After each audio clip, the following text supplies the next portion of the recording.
किसी भी सोमवार से चालू कर सकते हो। ये नहीं देखना है कि उजाला है कि अंधेरे का है, शुक्ल का है कि कृष्ण का है। सारे दिन किसने बनाए? बोलते जाओ। शंकर भगवान ने। तिथि किसने बनाई? वार किसने बनाए? नक्षत्र किसने बनाया? पल किसने बनाया? घड़ी किसने बनाई? समय किसने बनाया? सब शिव पुराण में लिखा है। अलग से कोई सियोर वाला महाराज नहीं बता रहा। गीता प्रेस गोरखपुर की यहाँ पे भी दुकान लगी हुई है, एक किताब खरीद लो, पोथी खरीद लो, शिव पुराण ने पढ़ो, उसमें लिखा है दिन वार तिथि नक्षत्र घड़ी पल समय सब शंकर भगवान ने बनाया। इसलिए उसका नाम काल अधिपति महाकाल। जो काल को साध ले वो महाकाल उसने बनाया। तो उसने वर्णन किया कि जब सब शिव ने बनाया है तो तुम्हारी मर्जी पड़े तब तुम चालू कर दो। बस इतना याद रखना, पूजन की थाली को लेकर जाना। सवेरे पूरा अभिषेक का सामान जो भी आप ले जाते हो, दूध दही शहद आदि का अधिक नहीं हो तो थोड़ा पंचामृत और बेलपत्री आदि लेकर जाओ, दिया वगैरह सब लेकर जाओ। सुबह भी पूजन करने की थाली लेकर जाओ, पूजन कर कर आओ। उसी पूजन की थाली को वापिस लेकर आओ, घर में रख दो उस पूजन की थाली को ढक कर, और शाम के समय पर पूजन की थाली वापिस लो। उसमें 6 दिए रखो, 6 दीप, थोड़ा सा मीठे का प्रसाद रखो। 3 हिस्सा करना है तो कोई दोना या कागज टुकड़ा या प्लेट जो भी आपको 3 हिस्से करने के लिए लेकर जाना है वो लेकर जाओ।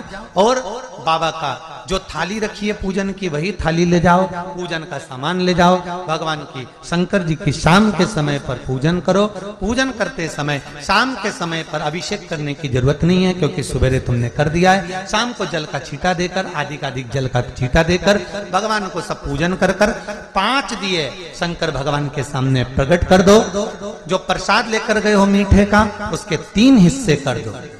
भगवान से निवेदन करो, मेरा पहला सोमवार का व्रत है बाबा, आपको पूर्ण करना है, आपको संभालना है मेरे मन की अभिलाषा। दीप प्रज्वलित करते समय अपने मन की कामना कर दो कि मैं इसलिए ये व्रत कर रही हूं और बाबा से भी नहीं करूं। जब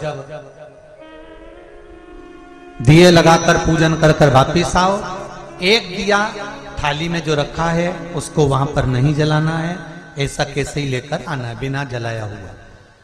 5 दिए वहीं लगा दो, मीठे के 2 हिस्से वहीं छोड़ दो, 1 हिस्सा थाली में रख कर ले आओ। बाबा से निवेदन कर कर अपने घर पर जब आओ तब घर में प्रवेश करते समय जो तुम्हारा सीधा हाथ हो उस राइट हैंड की ओर दिए को आराम से बैठो। भले जमीन हो तो जमीन पर आराम से बैठकर दिया प्रकट करो और भगवान से विनय करो, भोलेनाथ मेरा ये कार्य है आप पूर्ण करना। घर के अंदर प्रवेश करो और भोजन करने से पहले सबसे पहले जो मीठे का प्रसाद लेकर आई हो पूरा प्रसाद उसको पाइए, उसके बाद फिर भोजन ग्रहण करिए। भोजन में ये नहीं है कि मीठा ही खाना है, बस इतना जरूर है कि जो प्रसाद लेकर आयो सबसे पहले उसे खाना है। उस प्रसाद में से किसी को नहीं देना है, वो प्रसाद आपको ही पाना है। पाने के बाद भोजन ग्रहण करो, एक समय फलहार कर लो, दूसरे समय भोजन कर लो, पर व्रत पशुपतिनाथ के 5 करो। 5वां व्रत जब पूर्ण हो, जैसे आज 5वां व्रत है, 5वां व्रत जब पूर्ण हो शाम के समय पर एक श्रीफल 11 रुपए 21 रुपए तुम्हारी मर्जी पड़े, हजारों जो तुम्हें जमा करना तुम्हें देना हो तुम्हारी मर्जी, जो देना हो वो भगवान शंकर के पावन चरणों में रख दीजिए। और बाबा को 108 चावल का दाना, मूंग का दाना या बेलपत्र या पुष्प या जो भी 108 चीज लेकर गए हो वो भगवान शंकर को धीरे धीरे श्री शिवाय नमस्तुभ्यम कहकर या अपने मन की बात कहकर समर्पित करो और बाबा से विनय करो, बाबा मेरा ये कार्य सफल करे। ऐसे 5 व्रत बाबा के कर लीजिए, पशुपतिनाथ आपके भंडार भर देगा, सब कार्य सफल कर देगा। ऐसा पशुपति व्रत। अगर पति और पत्नी दोनों व्रत कर रहे हैं तो 2 थाली अलग अलग जाएगी, दिए भी अलग अलग जाएंगे, मीठे का प्रसाद भी अलग अलग जाएगा। अगर 2 जनी व्रत करें और जब आप पशुपति व्रत करें तो निर्मल मन से, दिखावा नहीं, छल नहीं, मन शुद्ध रखकर भगवान से प्राप्त व्रत करें। भगवान शिव आपकी मनोकामना पूर्ण करेंगे। शिव पंचायत, शिव महापुराण।